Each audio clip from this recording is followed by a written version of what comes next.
how your lifestyle affects your cardiovascular health. We all talk about being healthy. I think that less than 10% of the people I look after are truly, really applying really terrific lifestyle changes. So I hope this motivates each and one of us to be a little bit healthier.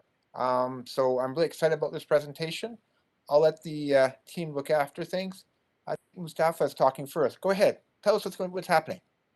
All right, so again, like you said, how your lifestyle affects your cardiac health, that's what we're looking at. So first, we're gonna go through the introduction, just general information given by me, then move on to nutrition, where we explore different diets, stress, where we identifying stress and how to manage stress, go on to exercise to explain the benefits of exercise on your health, and then finish off with psychology and decision making. Now, with the introduction, I want to talk about exercise, stress, and diet and how they affect your health in general, but also add a bit of how they affect your mental health and how those three factors kind of influence each other and are linked together. So, exercise, stress, and diet all influence your health in different ways and mechanisms. For exercise specifically, studies have found that with greater levels of physical activity, there is a lower risk of complications and death due to cardiovascular illnesses. Additionally, not only does it aid in primary prevention, that is, prevents you from getting a disease, but it also helps in secondary prevention in terms of preventing a disease and its symptoms from getting worse. Additionally, along with reducing blood pressure and improving coronary blood flow, exercise has been shown to improve insulin sensitivity and blood sugar levels and inflammation. The benefits of exercise even stretch beyond physical health, having shown decreases in rates of depression, anxiety, and other negative thoughts, emotions, and feelings. And in fact, studies have even shown that aerobic exercise can be as useful as antidepressants for treating clinical depression. So stress, I'm sure we're all familiar with stress. It's something we all face and continue to face in our lives. Stress from work and home continues to follow us throughout life, and there's no doubt that stress itself can take a toll on our physical and mental health. There are many studies that have demonstrated that there is a relationship between the level of stress and cardiovascular disease, whether that be short or long term. It nonetheless has negative effects on our cardiovascular health and functioning of our cardiovascular system. For example, stress can lead to increased vasoconstriction, that is the constriction of blood vessels, which that leads to an increase in blood pressure, blood clotting disorders, and more. Stress through complex biological pathways can increase heart rate, which also increases coronary vasoconstriction and increases the risk of heart attacks. Stress could also lead to an increase in unhealthy activities of the heart as kind of a coping mechanism to stress. These could include binge eating unhealthy foods, smoking, and overconsumption of alcohol. And besides the physical effects of these actions, such as obesity, hypertension, etc., they also bring many health issues along with them, such as dealing with issues of addiction and self-image, which they themselves could also lead to more serious mental illnesses.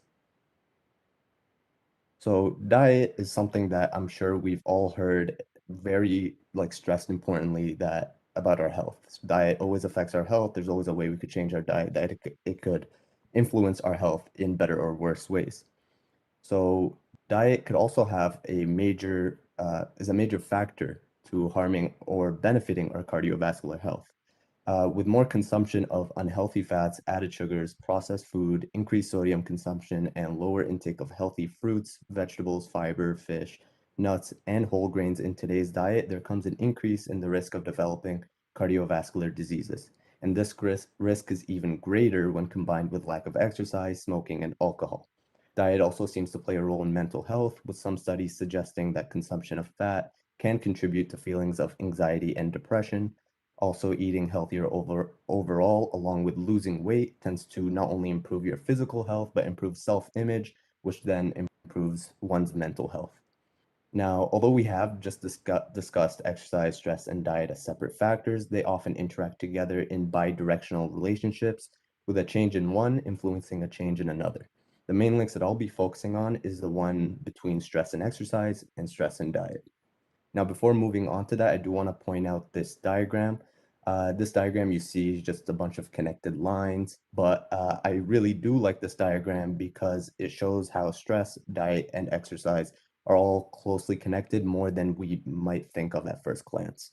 So you could see that unhealthy diets and lack of exercise can lead to stress and vice versa, which could lead to diabetes and cardiovascular disease. Increased stress can lead to chemical changes in the body, which alter metabolism and could lead to obesity and metabolic syndrome, which could further loop back around and increase stress and worsen mental health. And that's why I really like this diagram, because you could see how there are so many complex connections between lifestyle and mental and physical health, and it really emphasizes how important it is to maintain a healthy lifestyle, both mentally and physically. Now, to discuss the connection between stress and exercise, uh, it has been seen that with increased stress, physical activity begins to decrease. And this is not surprising since, like I mentioned before, stress leads to unhealthy behaviors, including a decrease in physical activity. Not only that, but also chronic stress can delay recovery after exercise, as well as decrease the muscle's adaptation to exercise. So this makes it more difficult to remain active, as you will experience more soreness and muscle fatigue for longer periods of time. Alternatively, though, physical activity has been shown in randomized clinical trials to improve stress symptoms and one's perception of the stress that they are experiencing. Physical activity also negates the effects of stress on our cardiovascular system, thus counteracting those negative effects. Now, moving on to the relationship between stress and diet. As mentioned before, stress can lead to unhealthy behaviors such as overeating, smoking, and overconsumption of alcohol. Overeating or binge eating commonly consists of unhealthy, feel-good foods, and in this case, stress can result in a change in diet that leads to increased consumption of these unhealthy, calorie-dense foods high in fats and sugars, which could lead to unwanted outcomes such as cardiovascular diseases, obesity, metabolic syndrome, mental health issues, and more. Likewise, a change in diet can affect stress and overall mood, and diet can affect your gut microbiome and neurochemical balance within your body, which through complex mechanisms can also affect and change your mood. So, for instance, diets high in omega-3 polyunsaturated fats and low in saturated fats have been shown to decrease the risk of stress-related disorders, among other physical disorders like metabolic syndrome and obesity, and have been shown to improve overall mental health as well. So next we're going to talk about nutrition, and we'll be talking about 4 types of diets today and just giving you a little introduction to what these diets are about. So we'll start off with the Mediterranean diet on the next slide. So the Mediterranean diet is a diet that's primarily plant-based. However, it doesn't cut out animal products. You're allowed to have those in moderation. So in terms of the foods to eat, lots of plant-based foods. So you would be expected to consume a lot of fruits, vegetables, legumes, olive oil. Olive oil is calorie dense, so just be mindful of the amount you're using because a little bit does have a lot of calories. However, it's a healthy source of fat. As well as whole grains. And then in moderation, you can consume things like poultry, eggs, cheese, and yogurt. And this diet really stresses that there should be rare consumption of red meat. In addition, foods that you should look to avoid are things like added sugars, processed meat and foods, and refined grains and oils. There's a little diagram with a little pyramid on the side that kind of gives you an idea of what the daily servings of these different types of food groups that you should be consuming under the Mediterranean diet are.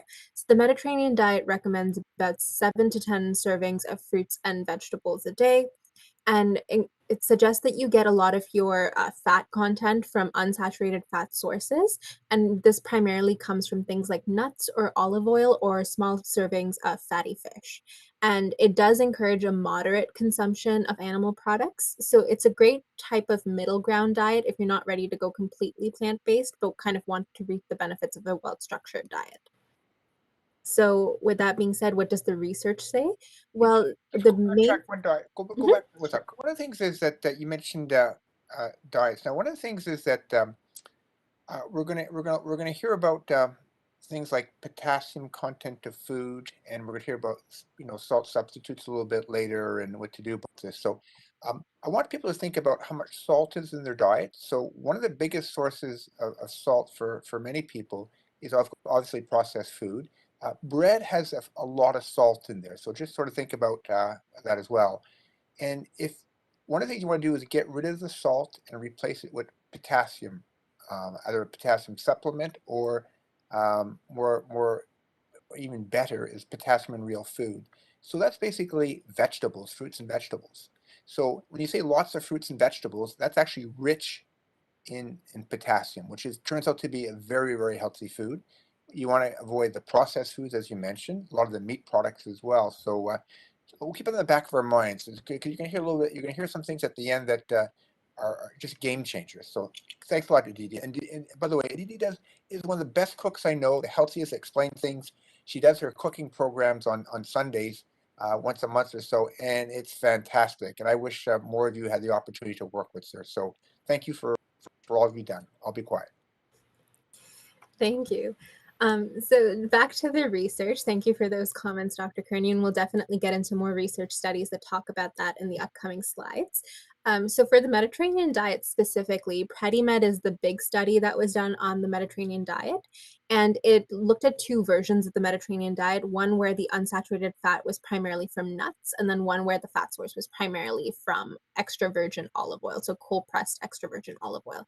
And they found overall less cardiovascular events in the groups on the Mediterranean diet, both types of the Mediterranean diet, in comparison to the control diet.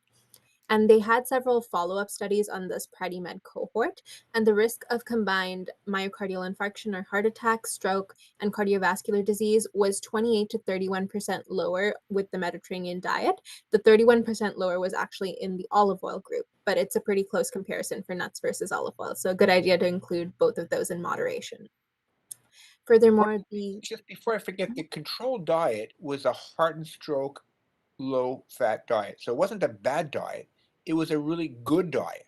So this is comparing to, a standard low-fat diet that heart and stroke had been preaching in the past. And this is actually, you mentioned the potential magic of certain healthy fats. For sure. Yeah. So in some of these studies, when we talk about the control is actually the recommended dietary program at the time. And they're just comparing these new types of diets to see where they kind of line up in terms of the endpoints that they're looking at. And the other thing that they found in the follow-up studies was that your LDL, or your lousy and bad cholesterol, was reduced. So was blood pressure and CRP, which is an inflammatory marker. There was also weight reduction observed in the Mediterranean diet groups, and that was higher compared to the control diet that was being recommended at the time. So just a couple of tips if you're thinking about going on the Mediterranean diet, and we do have an entire video on the PESCO Mediterranean diet on our YouTube page, so please check that out if you're interested in learning more. But some tips on how you can transition into a more Mediterranean style diet is, first of all, swapping out your existing carbohydrates for whole grains. So making a switch from, say, white pasta to whole grain pasta, or swapping out your white rice for quinoa. And then using a lot of healthy fats and trying to replace butter with or other forms of processed fats with healthier sources of fat. So instead of perhaps putting some butter on your toast, maybe you add a little bit of olive oil. That's an easy substitution you could try and make. And then swap out your red meat for healthy fatty fish, things like salmon or mackerel, which are great sources of omega-3s. And you can also add dairy for increased substance and protein. And finally, make use of spices to help season your food. So instead of overly salting your food, just be mindful of the source of salt that's there in your food, and try to spice it up with with fresh herbs. Perhaps you're using some chili powder, things like that, to give it flavor, so that you're not trying to add copious amounts of salt to compensate for a flavor profile you might not be used to. So one of the things that, if you just backtrack again a little bit, so you mentioned whole grain bread. So that's not a bad choice. White flour is basically, you're asking for cancers, bad things, and diabetes. So whole grains are better than that, and certainly a whole wheat bread is certainly a better choice. But even a better choice, because most breads are very rich in sodium, and they taste so good, and very few people can have that, one slice. So I usually have one leads to two or three or four if not careful. But one of the things I've done is I replaced bread with things like oatmeal, and again, just oatmeal. I add some walnuts, some almonds, add some nuts, as you mentioned before, and I add a bunch of blueberries into that. So, and for pasta, well, there's these zucchini pastas right now. And what's that that pasta I keep get, that plant-based plants, that root one? Oh, the konjac Yeah, noodles? konjac noodles and konjac rice and stuff like that are really quite interesting. So I'm eating a lot more quinoa in my life. And you notice that butter and margarine are not health foods. They're lousy foods for you. And so if you're going to put something, extra virgin olive oil in very small amounts, is something you think about. I don't add oils to anything in my life if I can avoid that. So I'll eat some olives at this point in time. So ways to get away with those processed foods, and that salt is all the spices and things of that nature as well. So show us what this diet can look like, so you can see how you can modify that. Thank you. Mhm. Yeah, for sure. So on this slide, we just have a sample diet. So these are 3 meals you can try and incorporate in your day. So for breakfast, you can have some Greek yogurt with cinnamon, a little bit of honey if you're looking for some sweetness, though that can be avoided if you're not looking for that. And then try to mix in some fresh fruits and some nuts. So it's something like apple and then shredded almonds. For lunch, it's kind of like a salad bowl concept. So you can use quinoa as your grain and then top that with lots of different fruits and veggies, things like bell peppers, sun-dried tomatoes, olives. You can add roasted garbanzo beans for a source of protein. And then your healthy fat can come from feta cheese or avocado. And for dinner, one of the great Mediterranean diet recommendations is trying to do some steamed kale alongside some fish, or you could swap that out for a plant protein if you would like, and then topping that with, again, some more fruits and veggies. Delicious. So the next diet we'll talk about is whole food plant-based. So the main difference between this and Mediterranean is this is pretty much completely plant-based, whereas Mediterranean allows moderate consumption of certain animal products. So foods you can eat are minimally processed foods, fruits, veggies, whole grains, legumes, nuts, and seeds. Things you should avoid are animal products. So if you're vegetarian, recommendation is to try and limit the animal products, but vegetarians do consume animal products. If you go vegan, that means you're completely plant-based. And then other things to avoid are refined foods, added sugars, white flour, and processed oil.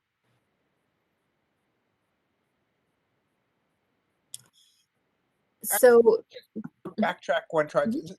Actually, there was actually a randomized controlled diet that compared the Mediterranean diet Mhm. to plant-based eating, and it showed that for weight reduction, you had a better weight reduction with a plant-based diet because you got rid of all the oils, and eating plants, you just feel fuller, higher fiber content. But the Mediterranean diet had a better lowering of the blood pressure effect. So some of the properties you mentioned that in Predimed, you saw a reduction in cardiovascular events, mostly strokes, and that's partially blood pressure lowering. So a Mediterranean diet is actually better at lowering blood pressure. A plant-based diet is better at lowering weight when you go head-to-head comparison. So these are both very healthy diets.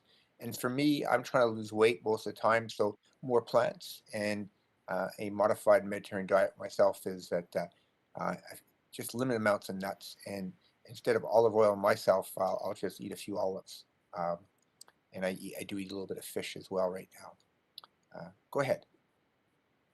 Yes, so next we'll look at the research for whole food plant-based. So Broad trial is the big trial that was conducted in New Zealand amongst a population that was high risk for cardiovascular disease and was either overweight and had diabetes or hypertension. And they found a reduction in BMI, which is your body mass index, where we compare your weight in relation to your height at 12 months, 4.2 kilograms per meter squared. So that's the unit for BMI.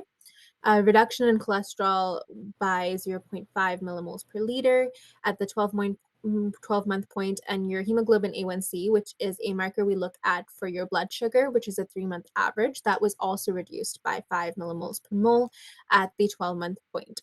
There were also a few other studies conducted on whole food plant-based diets that found that a higher intake of plant foods was associated with a lower risk of CHD, and another study found that plant-based diets are associated with greater weight reduction. So overall, a very healthy diet. The main thing is if you're going completely plant-based, you might have to speak with a physician about testing your vitamin B12 levels and potentially taking that as a supplement, because B12 comes primarily from animal products. So if you're not eating those, you might not be getting enough B12. So a couple of tips for whole food plant-based, and we have a bunch of videos on this as well. So not all plant foods are healthy. So just because something is plant-based doesn't mean it's the healthiest option for you. So for example, refined grains are, not animal products, yet they might not be the best option. Same thing with juices. And make use of a hunger crushing combo. A big complaint with whole food plant-based diet is if you're just eating a lot of vegetables, you don't feel full. And that's because you need to structure your meal properly. So make sure your meal has a source of healthy fats, fiber, and protein so that it's actually satiating and keeps you full for longer.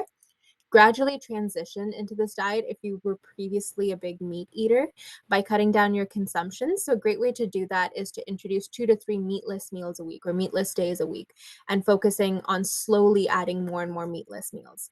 And then get familiar with plant proteins and don't neglect them. You need to make sure you're getting in your protein content. So replacing your traditional source of proteins with things like beans, lentils, tofu, nuts. And then you can use herbs and spices to make your meals more flavorful. They don't have to be bland, and you don't need to add a ton of salt for them to taste good. And finally, use healthy fats like olive oil, nuts, seeds, avocados in your salads and your sides just to make it more satiating and well balanced. So a couple of sample meals. For breakfast, you can have something like oats topped with some seeds and berries. Lunch can again be a similar salad bowl compared to the Mediterranean diet, but perhaps instead of topping it off with feta cheese, you add the avocado instead, so it's plant-based. And then dinner, you can do like a stew of different root vegetables, things like that. And you can also add in like your protein and your grains in the form of like lentils and quinoa in order to make that a more satiating meal. So next we'll talk about the DASH diet. This is a diet that's typically you'll see it's recommended for blood pressure reduction. And a key feature of it is that it's rich in potassium, calcium, magnesium, fiber, and protein, and low in sodium. So lots of vegetables and fruits and whole grains. And you can include fat-free or low-fat dairy products, fish, poultry, beans, and nuts. Things to avoid are foods that are high in saturated fats, high in sodium, and high in sugar content. So this is a study that looked at the DASH diet. They compared 3 diet types: the typical American diet, the typical American diet plus more fruits and vegetables, and the DASH diet. And it essentially found that the DASH diet was the one that reduced the blood pressure the most. It lowered LDL levels. It also had an increase on your HDL levels, which is the good cholesterol. So another trial looked at the levels of sodium. So there was a high group, which was consuming greater than or equal to 3,300 milligrams of sodium, the intermediate group, and then the low group. And this study found that reducing sodium intake and following the DASH diet is more beneficial for lowering blood pressure than just following the DASH diet on its own or just reducing sodium on its own. So a combination of looking at low sodium and following the guidelines of the DASH diet was found to be the most beneficial. So you're pointing out in the DASH diet is that decreasing salt is important and increasing potassium content of foods important. So again, potassium, fruits and vegetables, and the DASH showed a clear effect as well. Very interesting. Thank you.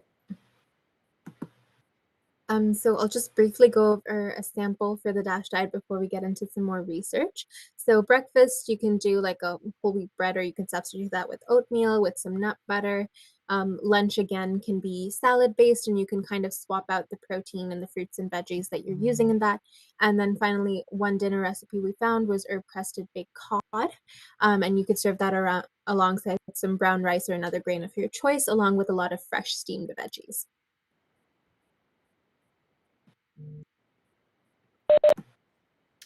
So one thing that we often see at the clinic is there's a bit of a discrepancy sometimes on what people think is a healthy blood pressure, especially as you get older. Oftentimes, as you get older, blood pressure seems to go higher, and there was a recent study which sort of investigated, well, what is a good blood pressure as I age? So the research question from this study was, blood pressure targets are conflicting based on the guidelines that you look at. What is the optimal blood pressure target that I should aim for to have a positive cardiovascular effect or a positive effect on my health? So what the researchers did was they conducted a randomized control trial from many different sites across China. The people they were recruiting from this study were patients who were between the ages of 60 to 80 with a lifetime history of high blood pressure. And what they did was they randomly assigned these groups into one of two options: the intensive treatment group, which was aimed at trying to get their blood pressure between 110 to 130 milliliters of mercury, and the standard treatment, which is keeping their blood pressure within the 130 to 150 range.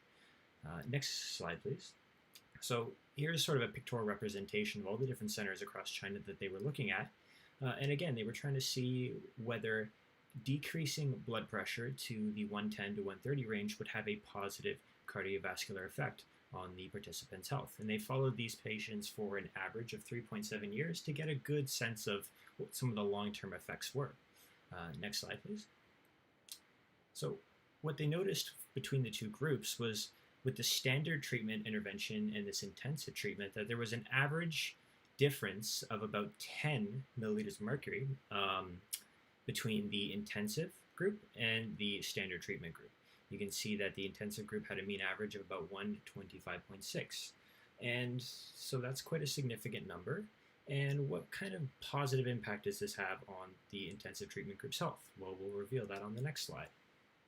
So you'll see right here that the intensive treatment group showed a significant decrease in many. Incredible! Look at that! Look at Yeah. that! Keep going. I mean, this is like holy. This is a blockbuster. Yes. Go ahead. Sorry. Some I'm of the just- numbers.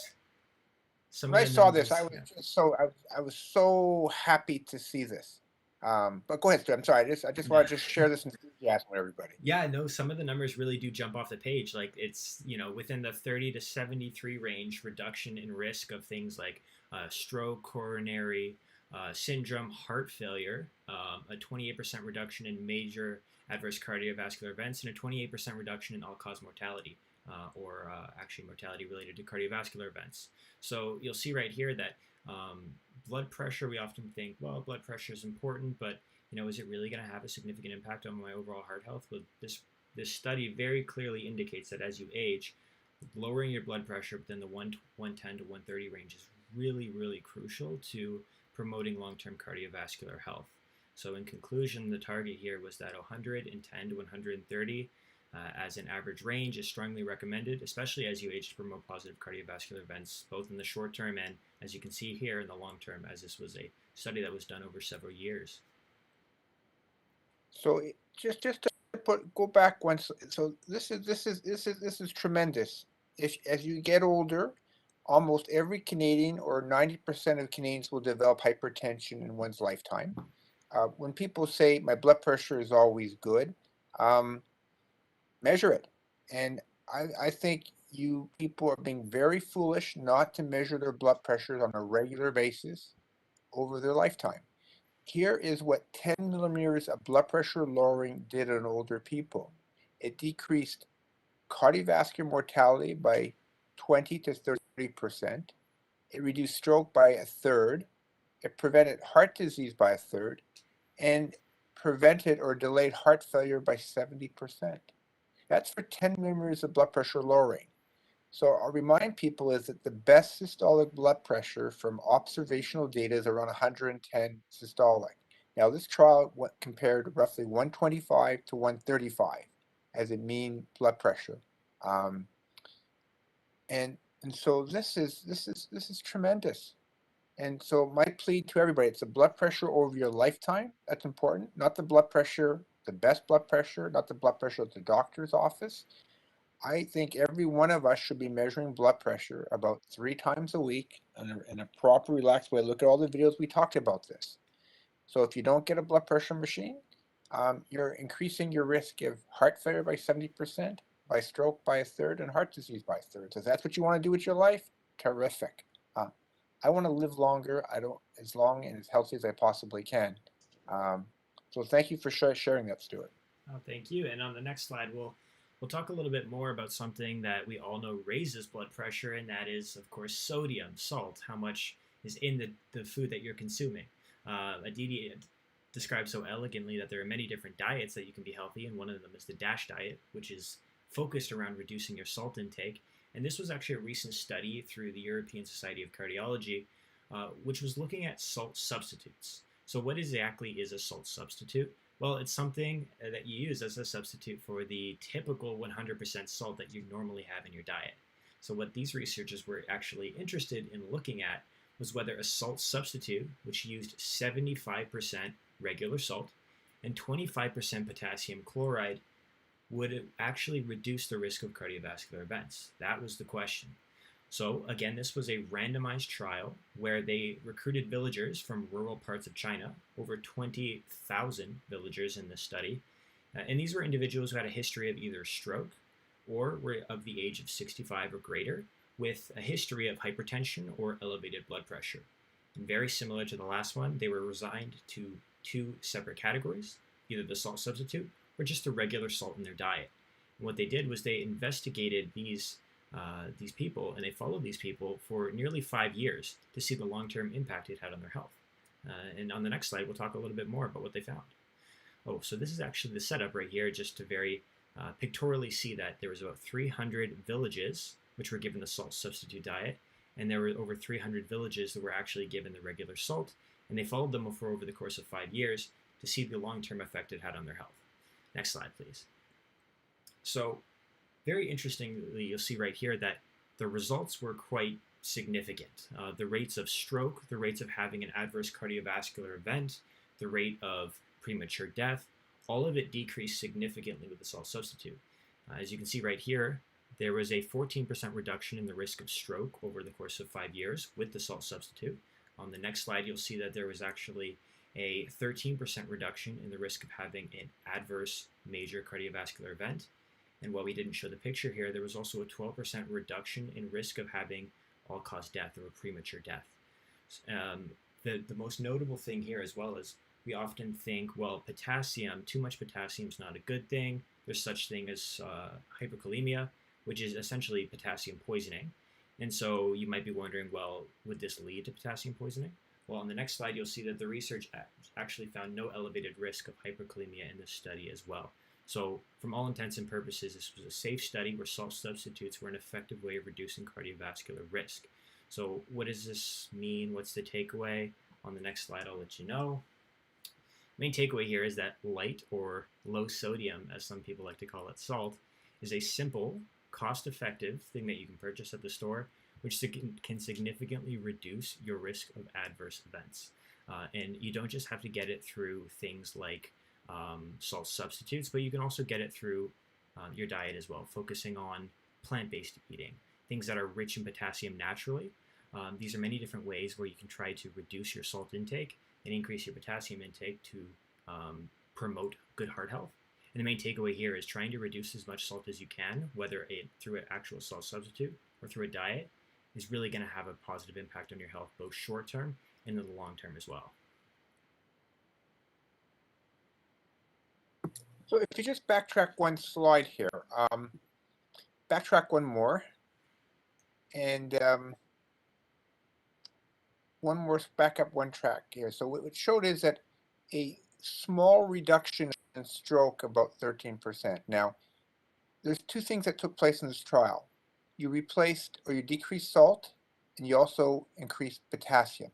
So is it the increase in potassium that's important, or the reduction in sodium is important? They're probably both as important in my mind. And now, this wasn't really a blood pressure trial because this was done in different villages. So they really didn't measure blood pressure carefully. They did a sub-trial, subpopulation, where they looked at blood pressure more carefully.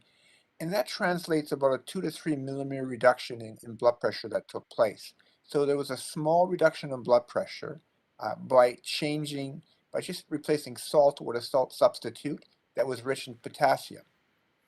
So to me, this is actually a game changer again, is that this shows that salt is not good and potassium is very good.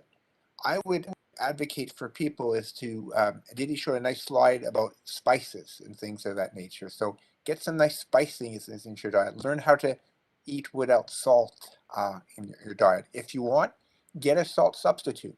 Now this is very important, is that you mentioned that potassium poisoning. Some people, kidneys don't work well and they'll retain potassium. And some people have, in certain forms of diabetes, it's called a type 4 renal tubular acidosis. Big fancy meaning is that you need to know what your baseline potassium is, and we can have an individual discussion with that. So for 95% of the world, this is a wonderful choice. So what I'm going to do is that I'm going to consume a diet that's predominantly plant-based eating because I want to keep my weight down. I'm going to add some nuts to my diet, a few of these sorts of things. I'm trying to get rid of bread. I love bread, whole wheat bread, but I just too much of it. So I'm trying to eat more oats. I'm going to look into salt substitutes that are rich in potassium for extra flavor. And I'm going to really work hard at eliminating processed foods. And again, you can lower blood pressure by 5 to 10 millimeters of mercury through diet and lifestyle changes. That includes no drinking, weight reduction, regular exercise, fruits and vegetables. These are all important components of how to lower blood pressure and make you prevent stroke and heart disease. So you can either do it with medications or diet and lifestyle changes or some combination of all the above. Most people who have serious high blood pressure require 2 to 4 drugs to control their blood pressure. So if you make good lifestyle changes, you can probably get away with a lot less medication. Not eliminate medication for many of us, but a lot less medications. So this is so exciting, this information. And thank you all for sharing the research and how to make it practical for us too as well. Go ahead there. Can I add one more thing as well? This study was done only in China, so it obviously brings up the question, is this generalizable to the general population? So the researchers actually sort of gave their insights on that as well. So they said that the physiology of blood pressure, the physiology of sodium, potassium, it's pretty much generalizable across diverse populations. So pretty much anyone can experience a clinical benefit just by reducing the amount of salt that they have in their diet. And unless you're someone, like Dr. Kernu said, where you have serious renal injury or serious renal conditions, you very much can benefit from reducing your salt intake or being much more mindful of your salt intake with some of the suggestions that we've discussed today. I'm not sure the benefit is just salt restriction, but more potassium enhancement too as well. So I think that's a huge component. We always say eat less salt. I'm going to say eat more potassium and potassium-rich foods. And Aditi's our expert about that, and we have plenty of videos on this as well. So that's really an important consideration. The only difference in China is that Chinese eat more salt compared to the average North American. But we still have the same physiology as you talked about. So I think it will work in a lot of us. And so remember, only 25% of the salt that you eat comes from the salt shaker. We don't have a salt shaker at home. Maybe you should have now a potassium shaker at home or a salt substitute at home if that's more feasible. And again, watch those processed foods. And one processed food to me is bread. A lot of salt in that. A lot of salt in actually dairy products too as well. So be careful about that as well.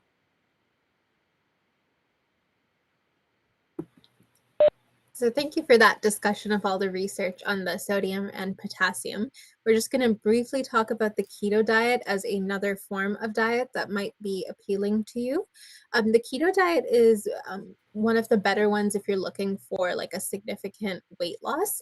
However, one criticism of it is it's not the most sustainable, and people who tend to go on the keto diet have sometimes reported not being able to keep the weight off or having difficulty maintaining it after.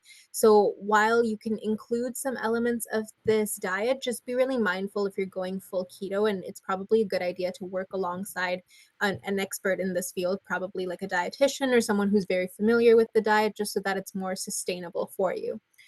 So with that being said, what is the keto diet? It's a diet that is very low in carb and is higher in fat. So foods that you eat are natural fats. So this isn't just plant fats like we've talked about in some of the previous diets when we talk about like nuts and olive oil, but things like butter can be included as well. You do eat meat, fish and seafood, eggs, cheese, and vegetables that grow above the ground. So basically not root vegetables, which tend to be a little more starchier. And foods to avoid, they recommend any food that's high in carbs you should avoid. So things like bread, pasta, rice, and potatoes. So I have a question for everybody. So go back one slide. What has more potassium, potatoes or bananas? Anybody know? turns out that potatoes have more potassium than bananas. So we always think of potassium being very rich in potassium. So um, interesting, when I tried this keto diet myself, is that I had a modified form of that. So I'm kind of afraid of, you know, I don't eat meat and butter or margarines. I'm sort of anti that effect there. But one of the things that made the biggest difference to me is by getting rid of some of the bread. So eliminating bread to me is sort of something that I have to work hard on. Even healthy bread, so to speak, is that. So that's one of my things. And for pasta, zucchini pasta, and these new root pastas and things of that nature are so wonderful to think about that. I can never pronounce the word. What's that pasta again? There, what's it called? The Konjac. So it's konjac. a root vegetable that they make into a pasta form. You should try it. It's wonderful. Go ahead. Sorry. So just on the next slide, we'll briefly talk about the research. So this was a study that was done on the ketogenic diet in people with excessive weight. And the results found that the keto diet led to a weight and body mass index decrease. It also led to an HDL or good cholesterol increase and an LDL decrease. Triglycerides and blood glucose levels also decreased. So there's better control of those two factors as well. And just a quick sample meals. So the ketogenic diet emphasizes kind of replacing your carbs and upping the fat. So you will notice that these meals do contain more sources of protein and fat and don't really have any carbs. So for breakfast, one of the recommendations is scrambled eggs. They recommend doing that in butter. You don't have to do that in butter if you don't want to do that with butter. And then topping that with some lettuce and avocado. Lunch is usually salad with some form of protein. So one of the recommendations is eating fish. So something like grilled salmon. And then for dinner, it can be another form of protein. So because the ketogenic diet does involve like eating meat, eating poultry, you can add something like chicken and then have asparagus and a side of mushrooms. So with respect to all of the diets we've discussed today, they're all like healthy or have benefits in different ways. And one might work better for you than the other. It's kind of about finding the one that gives you the most variety. So you're able to get in fiber, protein, and complex carbohydrates, as well as some unsaturated healthy fats. And also the diet that's going to be the most sustainable for you in the long term. So if going on one of these diets completely is not the most sustainable to you, then trying to find elements that work and you're able to reap the benefits that are associated with incorporating those elements into your diet, for example, incorporating more vegetables, then that's something that you can do to make your diet more healthy overall.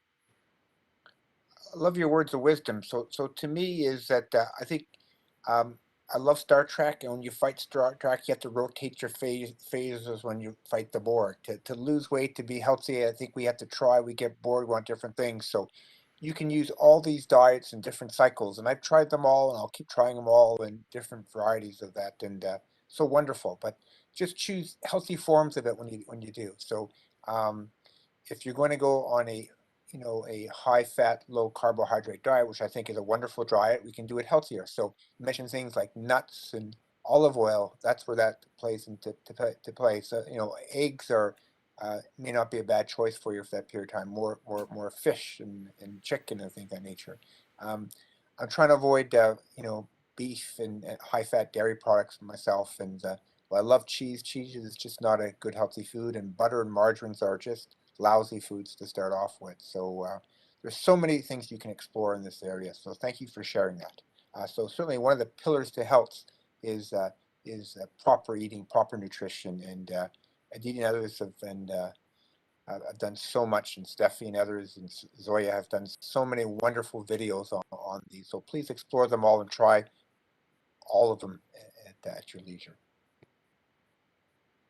Perfect. Thank you, Dr. Kernew. And another pillar of health is stress. And so we're going to be talking about stress, so sources of stress, how stress works, stress and cardiac health, and then reducing stress. Okay, so what is stress? Stress is defined as a state of mental or emotional strain or tension resulting from adverse or demanding circumstances. Next slide, please. So what are some sources of stress? Stress can be described as coming from any area of your life, but broadly, these 8 categories. So we have health, things such as mental illness, chronic illness, and health emergencies. There is education, so things like exams, course loads, online schooling, which is a new source of stress that I know a lot of students have felt, me especially, with the online school and having, your first year of university be online, which was a very strange experience. Things like housing, so poor housing, living in poverty, lack of security, conflict with neighbors, things like that, as well as global issues, so things like natural disasters, the COVID-19 pandemic, racism, war, and things that might be going on in our world that cause us stress, even if they don't directly affect us. Another category of sources of stress is work, so things like unemployment or even employment, things like toxic work environments, excessive workload, a lack of pay or a salary that doesn't sustain the life that you live or that isn't enough to pay for the cost of living, and even retirement. As you approach retirement, I'm sure that there's some stress that comes with that, how you're going to spend your time, your financial situation, and things like that. Another category is relationships, things like family, friends, your significant other, so marriage or divorce, and children, your relationship with your child, especially, if you are separated from your partner, having children can be a little bit difficult and stressful. Another category is finances, things like poverty, debt, and the increased cost of living that we're seeing now, especially. And lastly, we have social. So things like social media, the news, issues in society. So discrimination would be an example. And these are just a number of many, many sources of stress that we see in our lives. And stress is generally caused by change, pressure, uncertainty, and lack of control, all of which arise from the circumstances that I've just mentioned. So stress does not have to result from one big event, but it can be due to a buildup of smaller triggers. So small events that happen throughout our lives that build up and affect us later on in life even, rather than right away. So the magnitude of stress in your own life may be different from another person. So it's important to note that 2 people can be experiencing the same circumstances, but their levels of stress may be different, and the way their body reacts to this stress also may be different. So this could be because of your perception of the stressful situation, your previous experience handling stress, and the amount of support that you have in your life. Next slide, please. So here we have some different types of stress. We have acute stress, which is the most common. It's short-term and can be exciting in small doses, which I will talk about later. And causes include pressures of the recent past and anticipated demands of the near future. So the pattern here is that everything is very current. So things from your recent and near future, things that you don't really think about long term, and that the stress comes and then it goes and it doesn't really come back.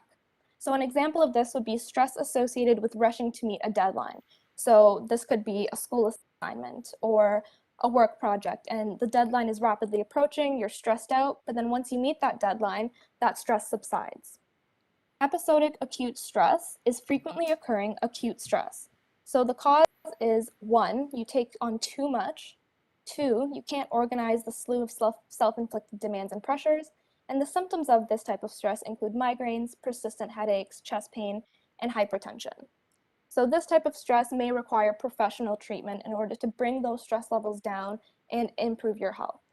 And the last type of stress is chronic stress. So this stress is long-term, it's persistent, it destroys your body, your mind, and your life. So this is the stress that we want to avoid at all costs.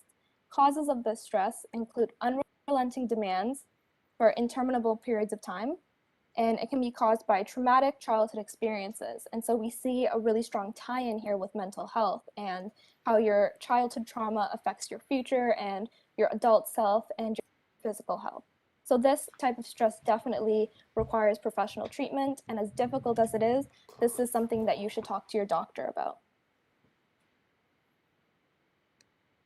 So we're going to take a little bit of a side note from the heavy stress talk and talk about mindfulness. So mindfulness comes in 4 main forms: meditation, yoga, positivity, and energy.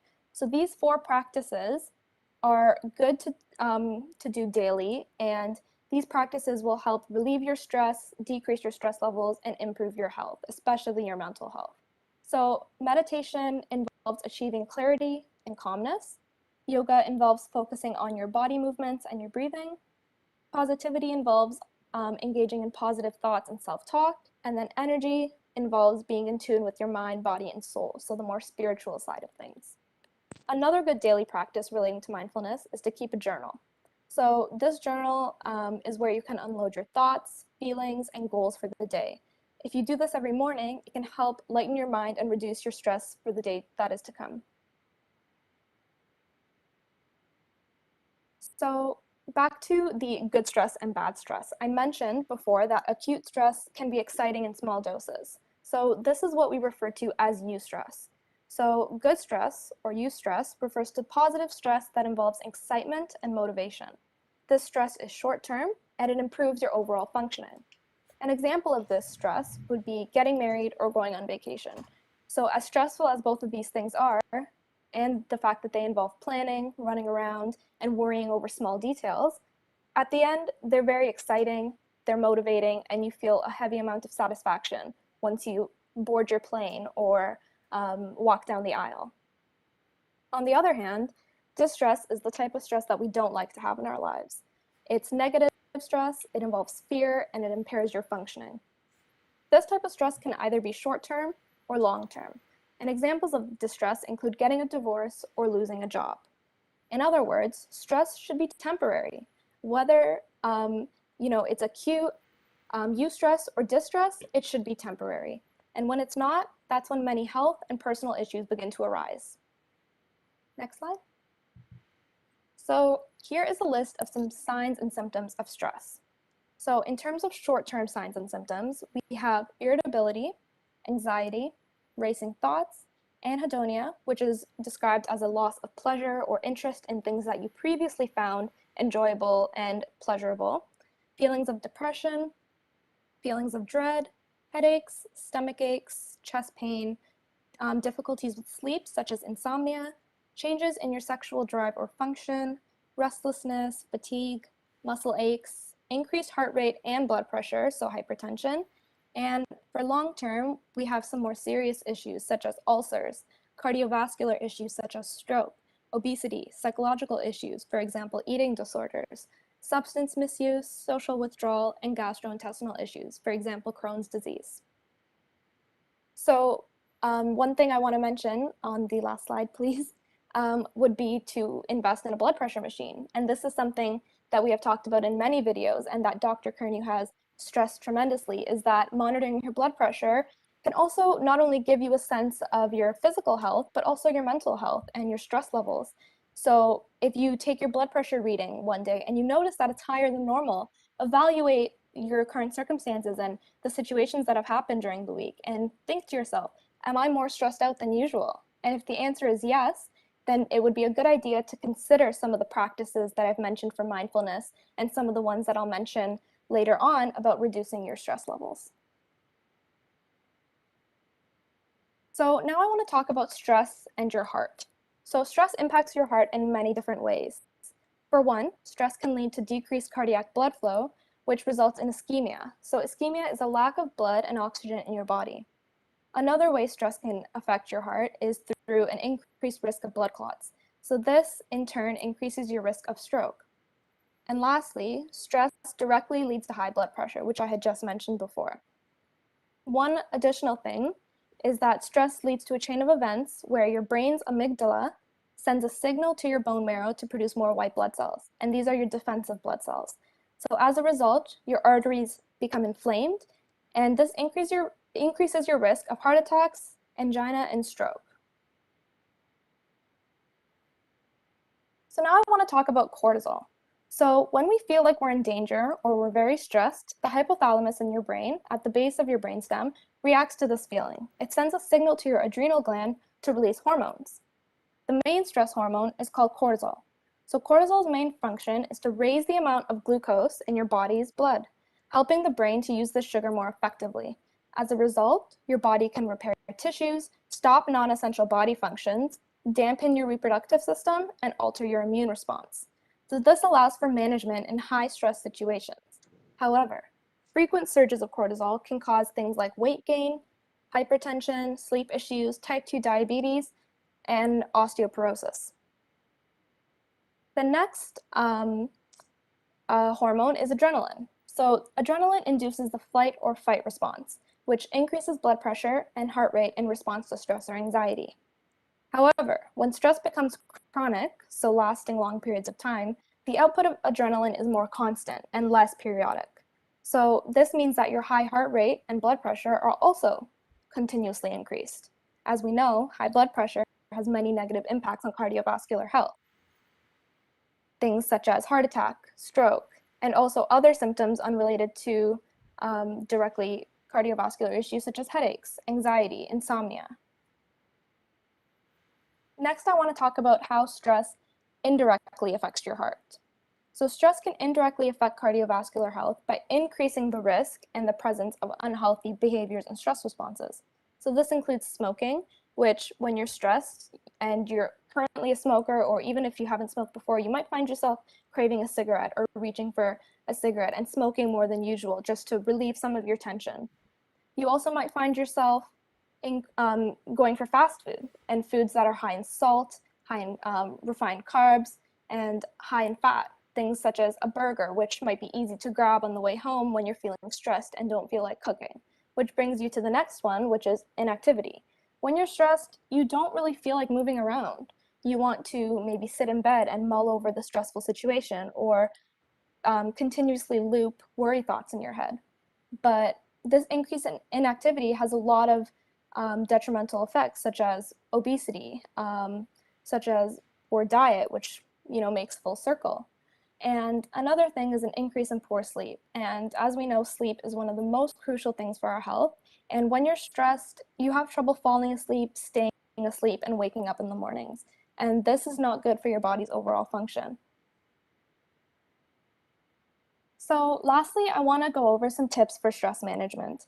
So there are 6 tips that I'm going to give you for stress management that are relatively easy to implement and will have a significant effect on your health and your stress management.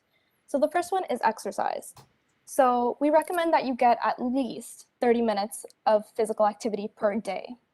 Number 2 is drink water. Make sure you stay hydrated because dehydration can exacerbate symptoms of stress, such as headaches and anxiety. The third one would be to eat lots of fruit. So this connects to the diet that was discussed earlier. Eat lots of fruit, and these fruits will give you natural sugars that will help improve your functioning and make you feel more refreshed, and also give you a lot of water content because many fruits are high in water. Number 4 is to laugh. It sounds silly to just laugh out of the blue, but honestly, sometimes when you're stressed out, you just need to find something to laugh about and get a good laugh out, because that will make you feel more excited. It'll energize your body a little bit, and it'll distract your mind from whatever you're stressed out about, even if it's for a couple of minutes. So find a friend, a family member, or even just by yourself and just laugh it out. Number 5 is sleep for 8 hours. This is difficult, especially if you work a hectic schedule, or if you're a burnt out university student, or whatever it may be. Getting 8 hours of sleep is difficult, but is extremely beneficial if you can achieve it. And number 6 is to read a book or journal your thoughts and feelings. It's a good practice to take some time out of your day every day to read and journal. So whether it be journaling for even 5 to 10 minutes in the morning, and then reading for 15 minutes before you fall asleep instead of using your phone, because that light from your phone is not doing you any favors before bed. So now moving on to the third pillar of exercise, I'm going to be discussing the physical and mental health benefits of exercise, in addition to what exercise could look like. Hold on for just 2 seconds. I just want to just pause about this. I think all the things that we talk about, these other pillars about mental health, and one video I want everybody to think about is the one that Dr. Golchuk helped us do about better sleep. Now, you mentioned 8 hours of sleep. That's for an 18-year-old or a 20-year-old. As you get older, the average 60, 70-year-old sleeps about 6 hours a night, more fragmented. And you can still do quite well in that environment. So I urge everybody to get, is if you feel rested, probably enough sleep. Sleeping is so important for recharging your brain and actually cleaning out your brain of all sorts of debris and things of that nature as well. So I'm going to encourage people to go take a look at that. There's 2 videos, they're short and long. Go look at that long one. So all the things that you mentioned about stress and things are so important. And I want to thank Jerry and Hannah and the whole team about what we call the Mindfulness Meditation and Movement Group. They meet on Wednesdays at 7 o'clock on Zoom. They also meet with people individually as well. So if you're having problems in that area, let's deal with it and let's do it in a very positive way. So thank you so much for sharing all those thoughts. Now, activity-wise, less than 10 to 20% of us are doing enough exercise. It's such an important, if you can actually package it. I heard that 10 millimeters reduction in blood pressure. Well, 30 minutes to 60 minutes of some form of activity is even more powerful from that, from mental health to Alzheimer's disease. So tell us about that. Thanks so much. Can I just say something about laughter? Yeah, go ahead. Okay, I was a professional clown for 10 years of my life, and I did research into it. And one of the things that I researched was laughter and its effect on the body. And I found out that laughter is like jogging for your internal organs. Absolutely. Absolutely. Thank you for sharing that. Is that I'm learning to laugh at myself more. Sometimes I get mad at myself. And one of the things I learned from our mindfulness team is that we're not perfect. And we're all going to make mistakes, and don't expect perfection, but learn to laugh and laugh at other people. I'd love to see some of some pictures of those clown events and stuff like that. Thank you as well. I also find that journaling and taking a pause and just letting the mind rest and things of nature is so important as well. So absolutely, thank you for sharing that. I'm going to laugh at myself better. Some days I don't, but I'm going to work at that. Thank you so much for sharing that. Yeah, so I guess we could get started with the physical health benefits on the next slide. So it's probably not a surprise to most of us that regular physical activity is beneficial in weight loss, but many might be surprised at the plethora of positive effects it can have on other various areas of the body and its function. So research has outlined that a sedentary or an inactive lifestyle is one of the 5 major risk factors for cardiovascular disease. As we know, exercise promotes weight reduction through the burning of calories, but also plays a big part in blood pressure control. Regular physical activity makes your heart stronger and reduces blood vessel stiffness, allowing the heart to pump more blood with less effort. As a result, the force on your arteries decreases, lowering your blood pressure. Additionally, exercise has also been seen to reduce bad cholesterol levels, otherwise known as LDL levels, and it can also raise the good cholesterol levels in your body, otherwise known as HDL levels. And considering that LDL, or quote-unquote bad cholesterol, contributes to the plaque buildup, while HDL, the good cholesterol, discourages plaque buildup, this is good as it decreases the risk of cardiovascular disease. Moreover, in diabetic patients, regular physical activity favorably affects the body's ability to use insulin to control glucose levels in the blood and is essential to preventing long-term complications such as nerve pain and kidney disease. The effect of an exercise program on any single risk factor may generally be small, but the effect of continued moderate exercise on overall cardiovascular risk, when combined with other lifestyle modifications such as proper nutrition, smoking cessation, medication use, and adequate sleep can be dramatic. So moving on to the next slide. Beyond the heart, exercise also has a number of physiological benefits as well. So exercise training improves the capacity of the blood vessels to dilate in response to exercise or hormones, and this is consistent with better vascular wall function and an improved ability to provide oxygen to the body, allowing for regular daily activities to be performed with less fatigue.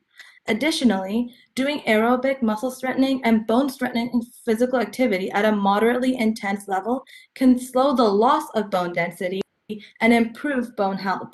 This in turn leads to a lower likelihood of developing back pain or further disability, and particularly in older age groups. Lastly, recent research has also shown that adults who participate in greater amounts of physical activity have reduced risks of developing cancers of the bladder, breast, colon, and endometrium, esophagus, kidney, lungs, and stomach. And it could also boost the quality of life in patients who already have or receiving cancer treatment. So moving on to the next slide, we're going to flip switch and kind of look at how exercise can impact your mental health. So while it's common knowledge that exercise is good for your body, it's a bit more indirectly. It also affects your mood. It can improve your sleep, and it could also help you deal with depression, anxiety, or any other mental health illness you might be dealing with.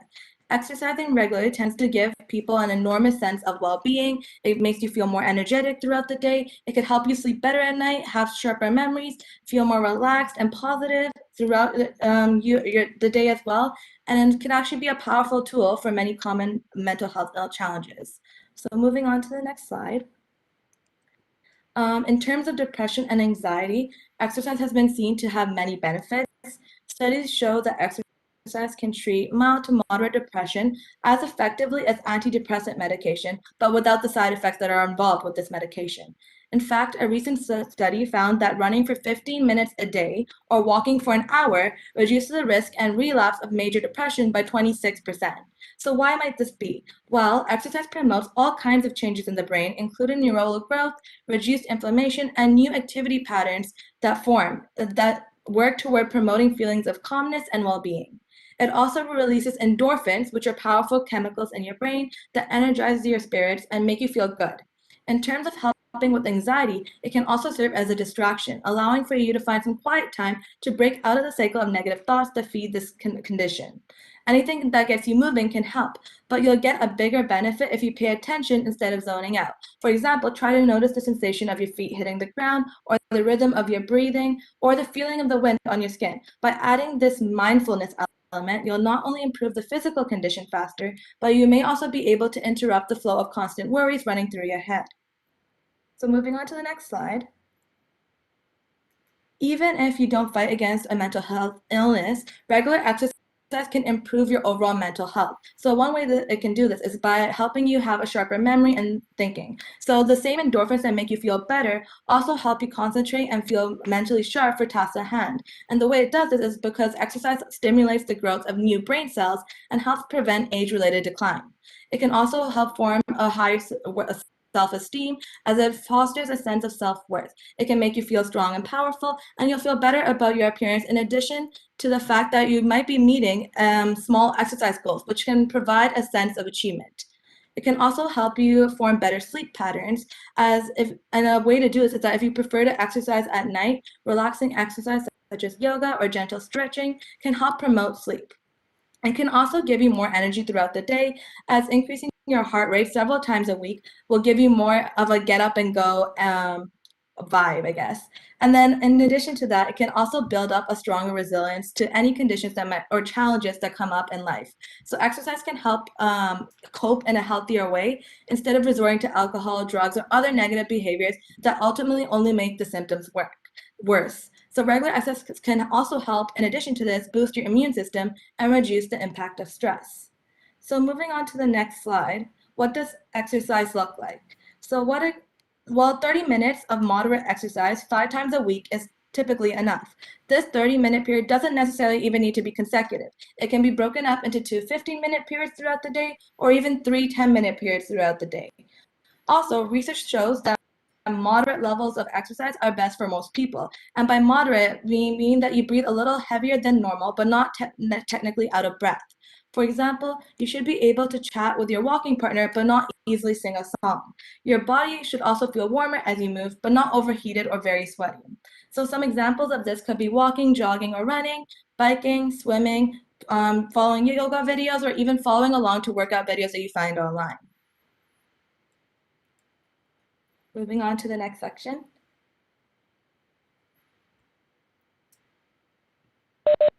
Okay, I think I'll be taking this section unless anyone else is obliged to that. I think a volunteer had to leave, so I'll be speaking a little bit on decision making and consciousness. So this section is all about lifestyle changes and how lifestyle changes are no small feat.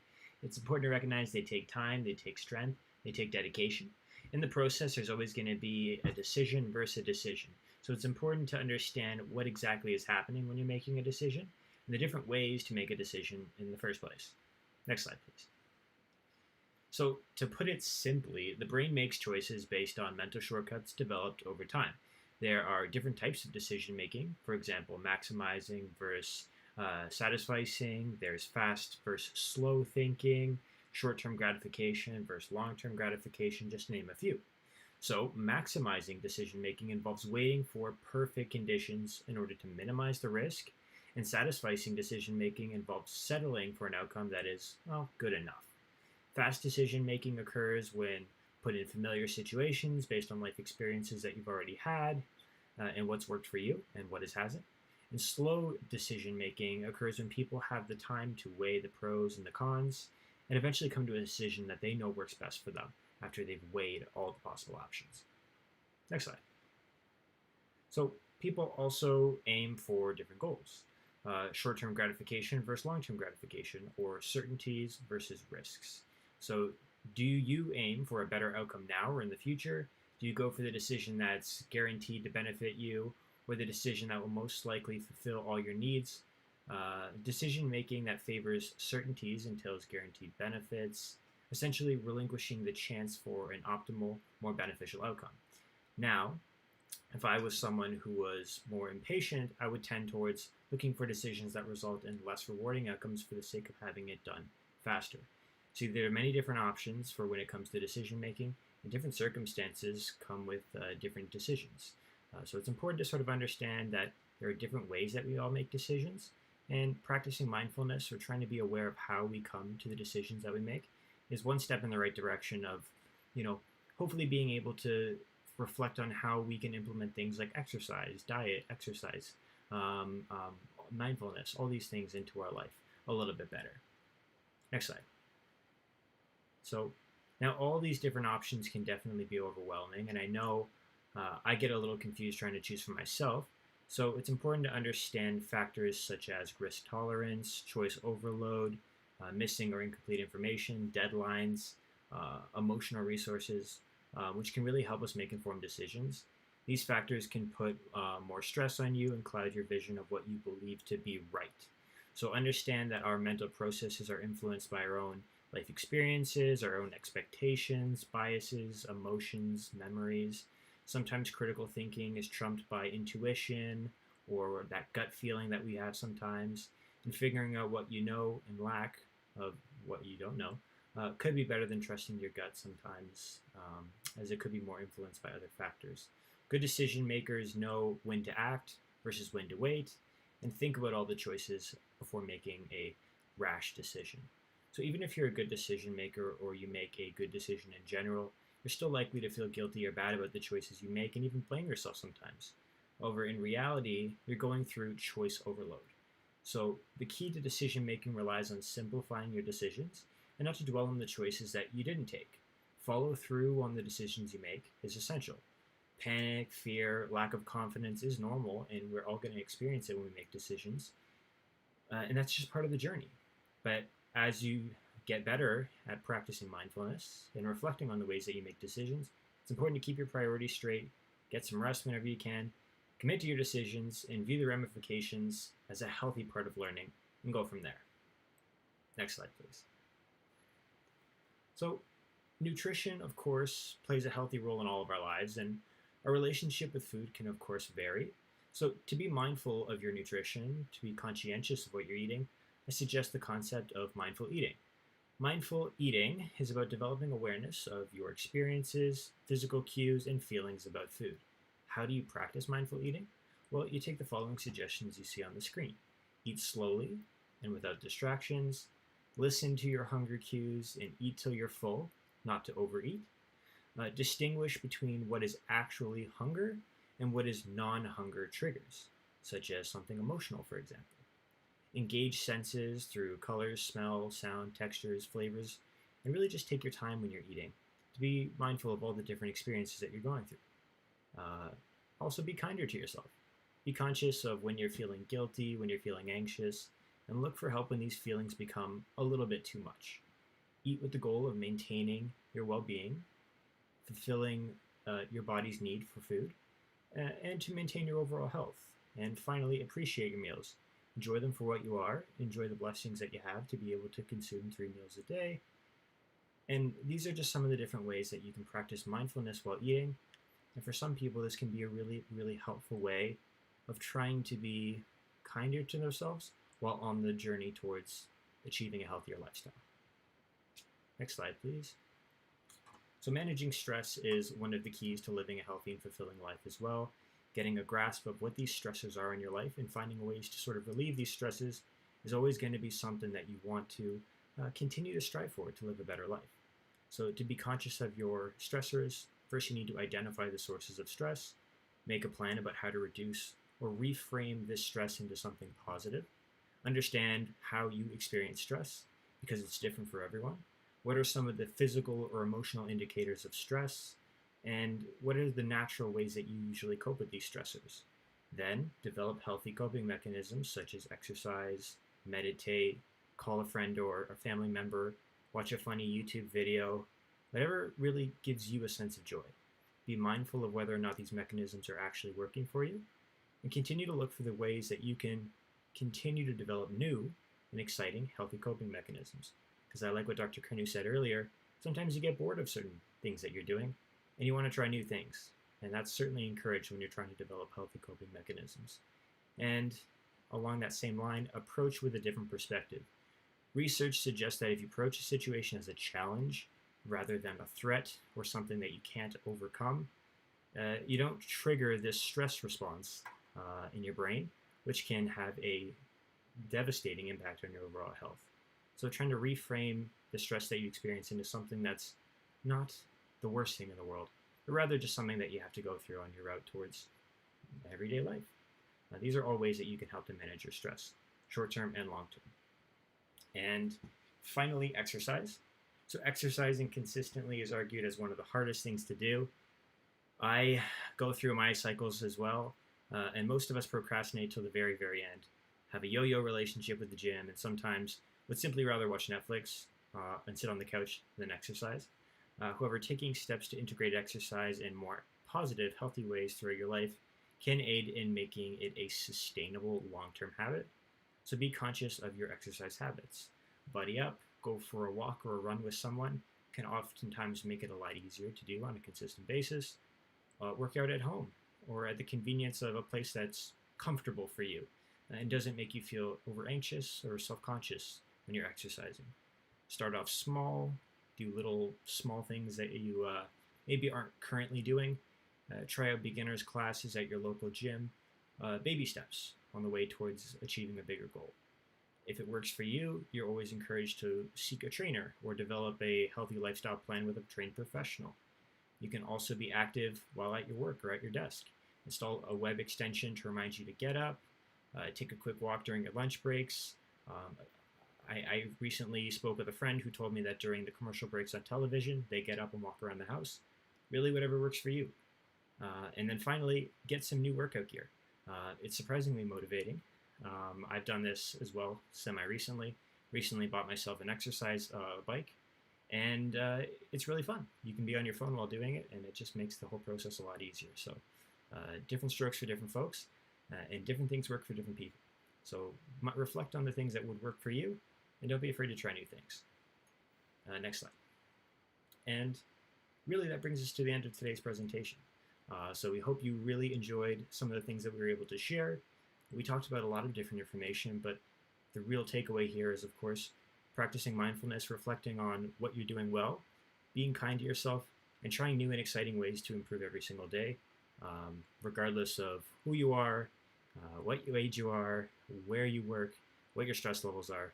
There's always ways that you can improve, and we're here to help as best we can. So thank you so much for joining us today, and I'll pass it along to Dr. Kearney.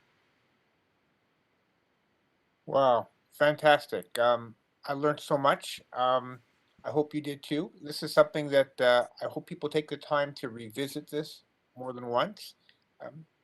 Most times is that you go to many physicians' offices, end up with a prescription pad and another pill. But you know, the pill of today is how to incorporate better lifestyle changes, how to understand your body, your social connections, your mindfulness, how do you laugh at yourself and things of that nature. And so much to learn. So I want to just thank everybody for all their hard work and their insight. So This is great. I just got a text from Kyle here. He's going to join for tennis tomorrow morning at 7 o'clock. So Dino and myself are going to be playing at Linden Park at 6:15 tomorrow morning. I have to finish around 8 o'clock because our daughter Jenna is going to be going off to Brock University, starting her nursing career. So I'm really looking forward to that day. But back on there on Sunday morning at 6:30 or 6:15, and we need some clowns up there because I learned to laugh at myself when it comes to tennis and things that nature as well. So I just enjoy and I'm working on less bread. I'm working on less desserts, processed foods, and I'm just learning to be less hard on myself and other people as well. So truly amazing presentation. I want to thank everybody. Any thoughts from anybody? Dr. Kernu, when you're trying to cut out bread, I've discovered something that I really enjoy. It's called Protein Up, and it's a wrap. It is high protein, low carb. So I Nice. use that quite often during the day. And what's that called again? Protein Up. Protein app, great. Bring in a box or just bring it like an old bag of that. I'll take a look at that. Thank you. I'll have to try that. Okay. And I want to see some pictures of you in your clown suits at some point in time. Okay. Wonderful. Any questions or comments for anybody on YouTube at all?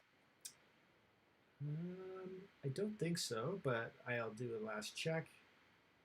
I think we. And I want to thank all the presenters. That's fantastic. And if we can help in any way, love to help. And so we have our weight loss crew on Tuesdays, whether individually or a group. Wednesdays is mindfulness, meditations, and movement. Once a month, we have cooking with Aditi and her team there. So much, and people just struggling with smoking. We'll find a new way of managing stress without tobacco. Sleeping, I got to get more sleep. I'm working on that, and these pillars of activity, diet, stress, sleep are so important, and most of all, we're non-perfect people and enjoy the journey. So I think we'll end tonight. Stuart, I'll give you the last word. Oh, thank you. I'm actually curious to ask you: are you still wearing your Fitbit? Do you know how many hours you slept recently? Yeah, so I'm trying to get up to between 4 and 5 hours. I'm trying to get to my goal is to get to somewhere between 5 and 6 hours. So I'm doing a little bit better, but I still have some improvements there. So I'm a work in progress, like always. Everybody is. There you go. Even the doctor's got steps to improve his health. I just wanted to thank everybody for joining today. Great work to all the team members who put together this presentation. Great. Also, thank you to Emma, who's not able to join us, but is starting her first week of medical school, so she's off doing something I would say that's quite important as well. So that's why she can't be here. But I thank all the volunteers. I thank all the patients and everyone joining us on YouTube. And if we don't have any other last comments, I guess we'll sign off, and we'll hopefully see you next Friday at 7 o'clock. Okay. Look forward to it. Bye-bye. Okay, take Good care. night, everybody.